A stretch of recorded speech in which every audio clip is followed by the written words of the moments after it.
In the vast expanse of the universe, where stars burn with the fury of 1,000 suns and the cold void stretches into infinity, the fate of civilizations hangs by a thread. The galaxy is a crucible of conflict, a relentless battleground where the clash of titanic forces reverberates through the very fabric of space-time. This is the setting of Galactic Crucible, the Nexus Wars, an epic tale of war, honor, and survival. In this universe, the mighty factions of the Aegis Coalition and the Obsidian Armada are locked in a perpetual struggle for dominance. The Aegis Coalition, a bastion of advanced technology and tactical prowess, seeks to preserve order and protect the galaxy from descending into chaos. The Obsidian Armada, a formidable force driven by conquest and the relentless pursuit of power, is determined to bring the galaxy under its iron-fisted rule. The story begins on Aegis Prime, the shining jewel of the Coalition, where the awakening of ancient forces sets the stage for a conflict of unprecedented scale. As the Coalition's fleet command prepares for war, the enigmatic and powerful Nexus protocol becomes the key to victory or destruction. The stakes are nothing less than the survival of humanity and the future of the galaxy. Chapter 1. The Awakening of Aegis Prime. The vastness of space enveloped Aegis Prime, a planet that stood as the heart of the Aegis Coalition. Its gleaming cities, suspended in the cold void, were beacons of technological advancement and human ingenuity. But beneath the serene facade lay a complex web of military readiness and strategic imperatives, for the shadow of the Obsidian Armada loomed ever closer. The command center of Aegis Prime was a hub of activity. Holographic displays flickered with streams of data, and the air buzzed with the hum of machinery and the terse conversations of personnel. Admiral Ilara Caney, a seasoned veteran of countless skirmishes, stood at the helm. Her eyes, sharp and calculating, scanned the readouts before her. The recent intelligence reports were troubling. "Admiral, the latest scans indicate an anomaly near the outer rim," reported Lieutenant Harrow, his voice steady but tinged with concern. "Define anomaly," Caney demanded, her tone cold and precise.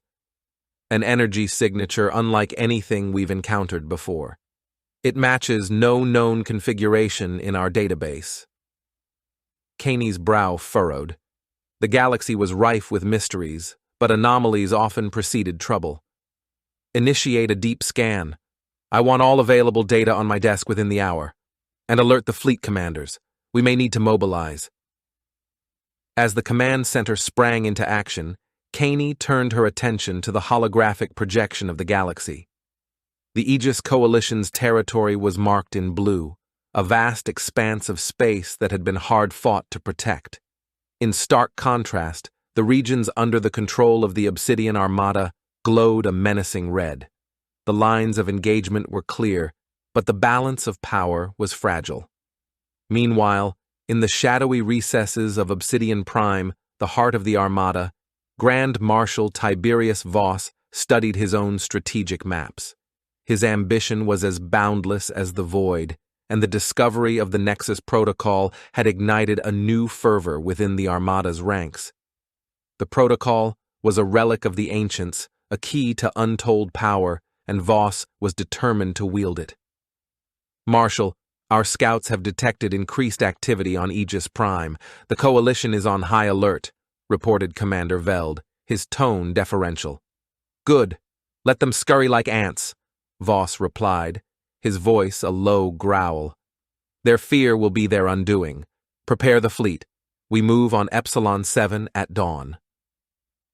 As the Coalition and the Armada prepared for the inevitable clash, a different kind of awakening was taking place on Aegis Prime. Deep within the planet's core, ancient machines stirred to life. These machines, remnants of a long-forgotten civilization, held secrets that could tip the balance of the Nexus Wars. Their activation was no coincidence. It was the result of a convergence of events set into motion millennia ago. Dr. Aaron Vallon, a leading scientist in xenoarchaeology, had long suspected the existence of these ancient constructs. Her latest research had led her to a hidden chamber beneath the surface of Aegis Prime, a chamber that now pulsed with energy. As she stood before the massive doors, flanked by a team of heavily armed guards, she felt a mix of awe and trepidation. "Dr. Valen, are you certain about this?" asked Captain Reese, the leader of her security detail. "As certain as one can be in our line of work, Captain. These machines are our legacy and possibly our salvation." The doors opened with a groan, revealing a cavernous space filled with towering structures and intricate machinery. The air was thick with the hum of power, and the floor vibrated beneath their feet. Valen approached a central console, her fingers dancing over the controls. The machinery responded, and a holographic display sprang to life, revealing a map of the galaxy with a series of coordinates highlighted. This is a star map," Valen whispered, her eyes wide with realization. "These coordinates, they point to locations of other ancient relics. The Nexus protocol is more than we imagined." As the implications of this discovery began to sink in, the cold reality of their situation became clear. The Coalition now possessed knowledge that could change the course of the war, but they were also marked by the Armada as targets of utmost priority. The awakening of Aegis Prime was just the beginning. Chapter 2. Fleet Command, Genesis. The command center aboard the Coalition's flagship, the Horizon's End, was a hive of activity. Admiral Caney stood at the center, her eyes fixed on the holographic display of the galaxy. The recent discovery on Aegis Prime had set in motion a series of events that required immediate and decisive action. "Admiral, the fleet is ready for deployment," reported Captain Lysander, a seasoned officer known for his tactical acumen. "Good. We cannot afford any delays. The Obsidian Armada will not hesitate to exploit any weakness," Caney replied, her tone cold and measured. The fleet was a formidable array of ships, each designed for a specific purpose in the grand strategy of the Coalition. The Horizon's End was a marvel of engineering, a battleship equipped with state-of-the-art weaponry and defenses. Surrounding it were carriers, destroyers, and support vessels, all coordinated to operate as a single cohesive unit. "Admiral, we've received new intelligence. The Armada is mobilizing near Epsilon 7, said Lieutenant Harrow, his voice steady despite the gravity of the news. Caney's expression hardened. Epsilon 7 was a critical outpost, a linchpin in the Coalition's defensive network. Set course for Epsilon 7, engage warp drives at full power. As the fleet moved into position, Caney convened a strategic meeting with her senior officers. The holographic table displayed the tactical layout of Epsilon 7, highlighting key installations and potential points of engagement. "Captain Lysander, you will lead the vanguard. Your mission is to secure the orbital defenses. Commander Leora, coordinate the ground forces. I want a perimeter established within the hour of our arrival," Caney ordered, her voice firm. The officers acknowledged their orders, their faces set with determination. The stakes were high, and failure was not an option.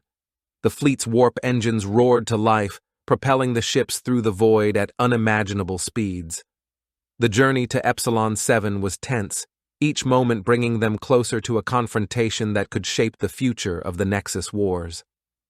Upon arrival, the fleet emerged from warp space in perfect formation, a testament to the discipline and training of the Coalition's forces.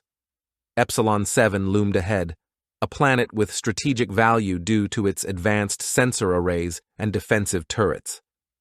However, the Armada's presence was already palpable, with their dark, sleek ships arrayed in a menacing blockade. "Admiral, we've established contact with Epsilon 7's command. They're reporting multiple incursions and heavy enemy presence," reported Lieutenant Harrow. "Deploy all fighters. Begin evasive maneuvers and prepare for immediate engagement," Caney commanded, her eyes narrowing as she assessed the situation. "All ships, engage at will. Prioritize the destruction of their command vessels." The first salvos of the battle were deafening, streaks of light and energy bolts cutting through the blackness of space. Coalition fighters darted among the larger ships, their agility allowing them to outmaneuver the bulkier Armada vessels. Explosions rippled through the void as ships on both sides took damage and retaliated with ferocity. Kaney's tactical brilliance became evident as she directed the fleet with precision, anticipating the Armada's moves and countering them effectively. The vanguard, led by Captain Lysander, broke through the enemy lines, targeting key Armada frigates and clearing a path for the main assault. "Admiral, the orbital defenses are online and providing support. We're gaining ground," Lysander's voice crackled over the comms. "Maintain pressure. We must not let them regroup," Kaney replied, her focus unyielding. As the battle raged, it became clear that the coalition's determination and superior tactics were turning the tide. However, the Armada was far from defeated. Their flagship, the Obsidian Wraith, a massive dreadnought bristling with weaponry, entered the fray, its sheer presence a symbol of their resolve. Kaney's eyes narrowed. The Obsidian Wraith was a formidable opponent, but its destruction would be a significant blow to the Armada. "All units focus fire on the enemy flagship. We bring it down here and now." The coalition fleet converged on the Obsidian Wraith, their combined firepower hammering its shields. The dreadnought fought back with a vengeance, its cannons unleashing devastating barrages. The battle reached a fever pitch, with both sides pouring everything they had into the engagement. On the surface of Epsilon 7, Commander Leora led the ground forces in repelling the Armada's incursions. The fight was brutal, with both sides suffering heavy casualties. Yet, the coalition's resolve held firm, their determination to protect their territory unwavering.